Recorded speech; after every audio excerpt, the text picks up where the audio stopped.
Coming up on Hands on Tech, let's take a look at a few things we can do to lower our carbon footprint. Stay tuned. This is TWiT.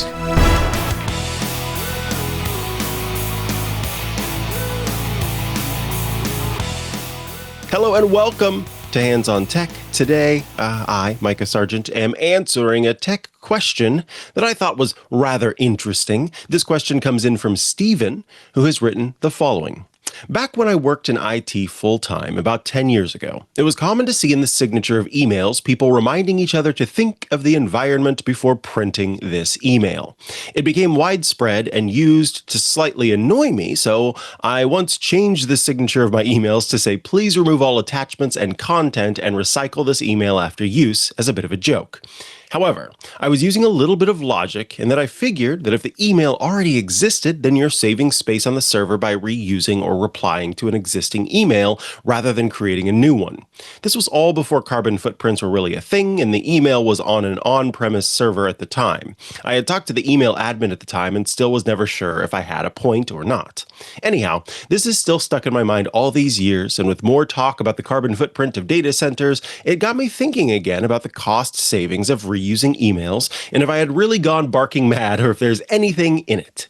This might be a bit too niche to answer in the current format of the show, but it could be expanded into a deeper look at carbon-saving techniques in the online world.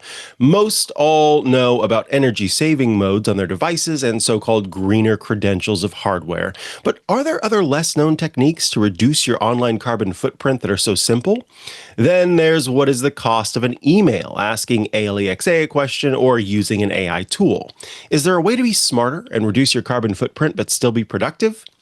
So, Stephen, I loved this question, so I thought I'd do a little bit of research to try to figure out what is the carbon footprint of an email and what kind of sort of minor or major changes can we make. Now, before we get into this, there's one thing that I want to say that I think is very important to understand. And that is that if you talk to people who are sort of deeply involved in green movements, they will talk about one of the most sinister aspects of this sort of initiative. And it's not the initiative itself, but instead what is being done to sort of pull focus in a certain way. And that is that corporations, large companies, are responsible for the largest impact of carbon emissions and how it affects our planet. And what has happened over time is there's been this subtle shift where focus is being pulled to the individual to make changes individually, that each individual person needs to, make sure that their recycling is here and that the sorting is here and that is there. And it's important to remember that the biggest impact that we could make as humans is making sure that the big companies are doing what they should be doing, as opposed to making sure that you put the cardboard into the right bin or into the compost. That's not to say that those aren't important things and that you shouldn't do them, but it is important to remember that our individual impact is a drop of a drop of a drop of a drop of a drop of a little plop of the CO2 emissions that exist on the planet. So with all that in mind, let's talk about it. First and foremost, when we look at email, there has been a little bit of research done to try to figure out the sort of carbon footprint of an email. And there was a book that was actually about sort of, I think it was called, How Bad Are Bananas, I think was the name of the book. Anyway, let me see if I can pull that up first, because I want to make sure I'm getting that correct. How Bad Are Bananas, the Carbon Footprint of Everything. And in it, it talks about the calculations of what we're working with. So a short text-only message averages about 0.3 grams of CO2 emissions. But a long note with a 1 megabyte plus attachment can push that to near 50 grams of CO2 emissions. So as you can imagine, that's 2 orders of magnitude more. If you take out images from your signatures, if you link to cloud files instead of attaching so that you aren't making copies, and you set your client to auto-delete large or unread newsletters, for example, then that does start to have quite an impact when it comes to sending emails. So, Stephen, yeah, your sort of original idea that started out as a bit of, a little bit of you being silly was reasonable and true. It was the case. There's another place that has big impact, and that's video. 1 hour of HD streaming is about 36 grams of CO2 emissions. And it turns out what we're doing right now has quite the impact as well. If you turn off your camera during video conferences. So if, there's sometimes you go to a video meeting, and they're going, turn on your camera, John just turned off his camera. Maybe you could say, no, I'm being green. I'm leaving my camera off because you slash your CO2 footprint by up to 96% by turning off your camera during video conferences. If you switch from HD to standard definition, if that is an option in your video conferencing tools, that can take 80% off, or just about 80% off. And so ultimately, what does that mean? Well, defaulting to audio when faces aren't essential will have an impact on the bottom line. Another place to think about, sort of minding your impact is the cloud storage solution that you choose. And also, getting rid of data that you don't need anymore. Stale backups, old email attachments, forgotten photo duplicates. They sit on multiple disks in always-on data centers. If you consider maybe going in and removing some of the stuff, that could help save some impact overall, bearing in mind that, it could just be that some other customer is going to fly in and take that spot. But I think the bigger thing here is to look at the companies, again, that are behind these data centers and look at what their green initiatives are. So, for example, Apple, Microsoft, a few other big name tech companies have worked toward making their data centers more and more green and do all sorts of impact studies to try to mitigate the concern there. So you could make sure that you are storing your data online in one of those places. The IEA has this graphic that kind of talks a little bit about the carbon footprint of the internet as a whole, but also touches on these cloud storage databases and highlights some of the companies that are making changes or have made changes that can have an impact there. Now, another place to look is at your device. If you are a person who switches up phones every year and you aren't mindful about how you get rid of the phone you had before, you could be having an impact, a negative impact. Keeping a phone 5 to 7 years instead of 2.5, that would actually have the emissions across its life cycle.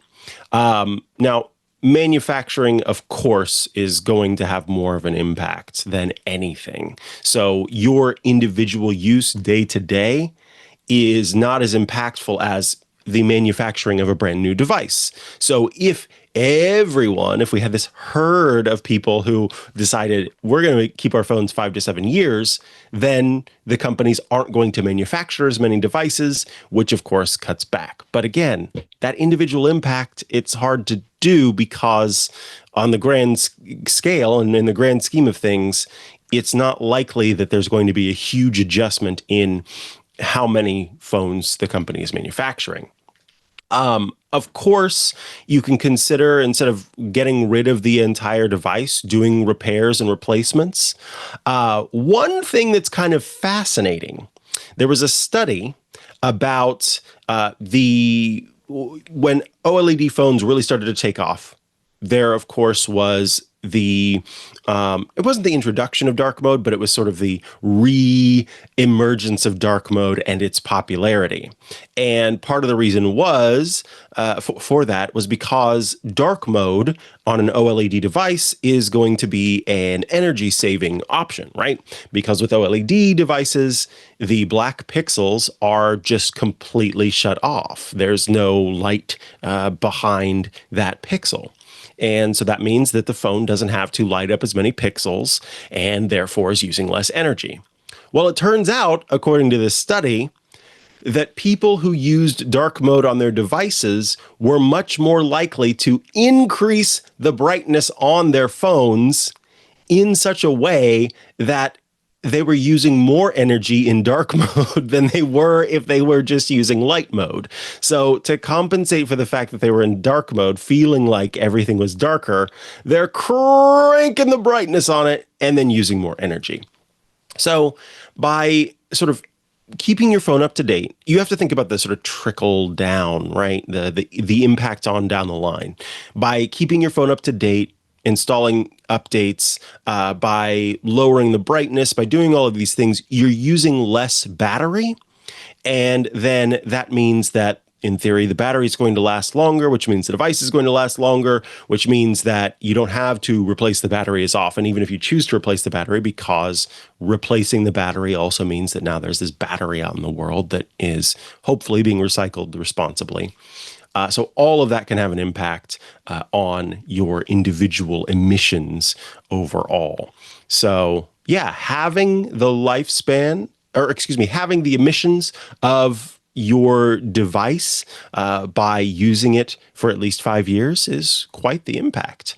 And then last but not least, as was brought up, Stephen, in your question, we have to look at the impact of AI.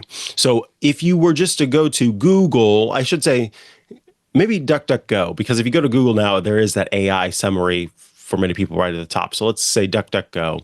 A typical web search reportedly emits about 0.2 grams of CO2 emissions.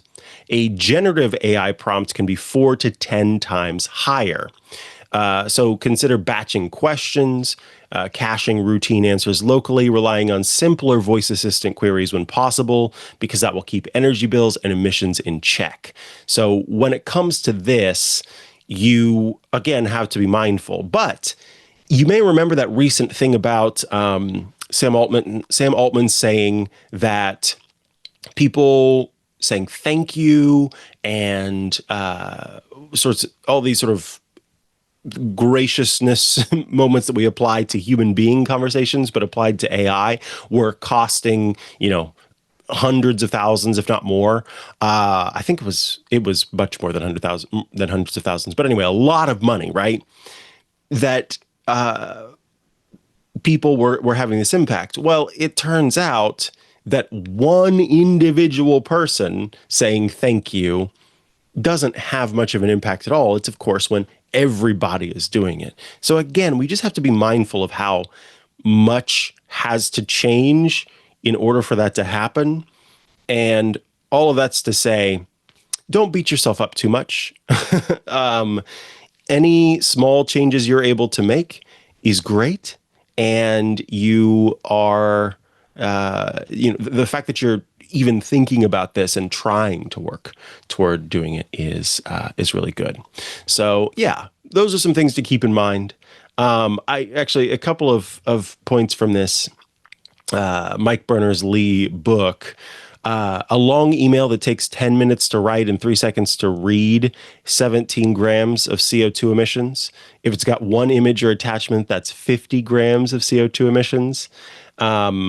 Over the course of a year, a person's average email usage varies between 3 to 40 kilograms of CO2 emissions, which is the equivalent of driving between 10 to 128 miles in a small gas car. So again, small on an individual scale, but if you think about the 3.9 billion email users across the world, well, then that's quite the chunk. So, Stephen, you are on to something. And I would love to remind all of you that you could be onto something too. That something being Club TWiT at twit.tv/Club TWiT. When you join the club, you will gain some pretty awesome benefits. We've got monthly and yearly plans available to you. And joining the club means you gain access to the ad-free versions of all of our shows. You gain access to the TWiT Plus bonus feed that has extra content you won't find anywhere else, behind the scenes, before the show, after the show. Special Club TWiT events get published there, and access to the members-only Discord server. Leo and I will be doing a live, all-day event. We're going to be talking about WWDC and the platform State of the Union next a week and a day. And we're looking forward to that very much so. So be sure to tune in if you are a Club TWiT member. If you aren't a Club TWiT member, well, join the club because now's the time. Very exciting stuff. twit.tv/Club TWiT. All right, that is going to bring us to the end of this episode of Hands on Tech. I want to remind all of you out there, you can email me with your questions. hot@twit.tv is how you get in touch. Would love to hear from you. I am curious to hear what you've got going on, what questions you have, and, give you a thorough and detailed answer. One hopes. Thank you so much for tuning in, and we'll catch you again soon for another episode of Hands on Tech. Bye-bye. From Silicon Valley boardrooms to tomorrow's AI breakthroughs, if you need to keep up to date with tech, you need twit.tv. At TWiT, we're tech experts who understand what's happening and can keep you in the loop. And we do it in a thoughtful, informed, and fun way. Start your Sundays with This Week in Tech, a roundtable of tech journalists and people in the know with a rundown of the week's most important tech news. But that's not all. All week long, you can stay ahead of security threats with Steve Gibson and Security Now. Keep up on all things Apple with MacBreak Weekly. Listen to the most informed Microsoft experts in the world with Paul Thurrott and Richard Campbell on Windows Weekly. Our flagship shows feature tech's most respected voices, giving you the insight you need to understand and benefit from the changing world of technology. We give you analysis you won't find anywhere else, so you can make smarter business decisions and take advantage of the technologies transforming your world. Whether you're a CEO, IT professional, or simply passionate about technology, TWiT's network of shows gives you the edge you need in today's digital landscape. Don't miss a minute. Subscribe to twit.tv today.